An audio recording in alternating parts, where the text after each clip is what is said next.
আসসালামু আলাইকুম, চ্যানেলে সবাইকে স্বাগতম। আশা করি সবাই ভালো আছেন। আজকের তদবিরটা হচ্ছে গিয়ে বিয়ে বন্ধ করার। যদি আপনার প্রেমিক-প্রেমিকার বিয়ে বন্ধ হয়ে যায়, আপনার সাথে না হয়, তাহলে তার বিয়ে বন্ধ করতে পারবেন, করে রাখতে পারবেন আপনার ইচ্ছা মতো। যখন আপনি বিয়ে করতে পারবেন বা আপনার বিয়েতে রাজি হবে, তখন তার বিয়েটা ছুটাইতে পারবেন। অথবা সে কোনো শত্রুর মেয়েকে বা আপনি যে কোনো মানুষকে বিয়ে বন্ধ করে রাখতে পারবেন। তো এরকম যদি কাজ আপনার থাকে করতে হয়, তাহলে আপনার জন্য এই তাবিজটা বা ভিডিওটা, তাই প্রথম থেকে শেষ পর্যন্ত ভিডিওটা দেখবেন, তাহলে বুঝতে সুবিধা হবে। স্কিপ না করে দেখবেন। আর আমার সাহায্যে যদি ওইরকম কাজ করতে চান, তাহলে যোগাযোগ করবেন সাইটে দেওয়া নাম্বারটা হচ্ছে 017099143887। এই নাম্বার ইমো, হোয়াটসঅ্যাপ বা সরাসরি যোগাযোগ করতে পারবেন যে কোনো সময়, বা যে কোনো পরামর্শের জন্য যোগাযোগ করতে পারবেন অবশ্যই। তো কাজে করতে আসি, কাজটা নিজেরা কীভাবে করবেন। এই যে নকশা দেখতে পাচ্ছেন বা আমল দেখতে পাচ্ছেন, এই আমলটা লিখবেন হচ্ছে ওই ব্যক্তির কাপড়ের উপরে।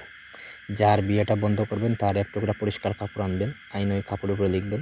রোজ মঙ্গলবার অথবা শুক্রবার আপনি দক্ষিণ দিকে মুখ করে বসে আপনি তাবিজটা লিখবেন, ঠিক আছে। তাবিজের ঠিক নিচে দেবেন হচ্ছে প্রথমে এই তার নাম, তারপর তার মায়ের নাম, তার পিতার নাম দিবেন, তারপর তার বয়স দিবেন এবং তার ঠিকানাটা দিবেন, মানে তার গ্রাম অথবা হচ্ছে গিয়া ওয়ার্ড, এরকম একটা ঠিকানা দিবেন, যে ঠিকানা সে আছে।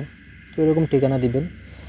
এগুলো লিখবেন হচ্ছে গিয়া জাফরান, মেশকো একসাথে মিক্স করবেন। মিক্স করে কালি তৈরি করে ওই কালি দিয়ে লিখবেন, ঠিক আছে। একটাই তাবিজ লিখবেন। তো ওই তাবিজটা লিখে আপনি করবেন কি, সুন্দর করে আপনি মুড়াইয়ে বাঁধবেন, সুন্দর করে বেঁধে ওই তাবিজটা একটা ছোট্ট একটা কাঁচের বোতলে আপনি ঢুকাবেন। ঢুকানোর পর ওখানে কিছু ধোঁয়া দিবেন, ঢুকা তারপর ওটা আপনি ওই যে ঢাকনাটা লাগাই দিবেন। লাগাই দিয়ে আপনি যে কোনো মাটির নিচে আপনি পুঁতে দিবেন, ঠিক আছে। তাহলে দেখবেন আপনার যে কাঙ্ক্ষিত ব্যক্তি আছে, সে যেই হোক, আপনার প্রেমিকা হোক বা আপনার বোন বা যে শত্রু যে হোক, তার বিয়েটা বন্ধ হয়ে গেছে, ঠিক আছে। আপনি যখন এই বোতলটা ছুটাইবেন, তখন তার বিয়েটা ছুটবে, তখন তার বিয়ের কথাবার্তা হবে, চলবে, ঠিক আছে।